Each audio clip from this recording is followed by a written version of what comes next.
রথযাত্রায় জগন্নাথ দেবের পাশাপাশি বলভদ্র এবং সুভদ্রা দেবীর রথ নগর পরিক্রমায় বের হয়। তিনটি রথেরই নিজ নিজ স্বতন্ত্র বৈশিষ্ট্য রয়েছে। আজ জানব জগন্নাথ দেবের রথ সম্পর্কে। জগন্নাথ দেব যে রথে বিরাজ করেন সেটির নাম নন্দীঘোষ। অনেকে রথটিকে গরুর ধ্বজ বা কপিধ্বজও বলে থাকেন। রক্ত ও পিত অর্থাৎ লাল এবং হলুদ বস্ত্র দ্বারা রথটি আচ্ছাদিত থাকে।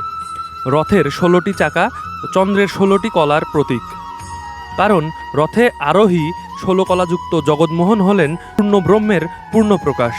রথের উচ্চতা প্রায় 45 ফিট এবং 832টি কাষ্ঠখণ্ড দ্বারা নির্মিত এই রথ।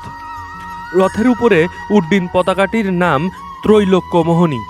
রথের দড়ির নাম শঙ্খচূড় এবং সর্ববৃহৎ এই রথটি স্বয়ং গরুর কর্তৃক সর্বদা রক্ষিত।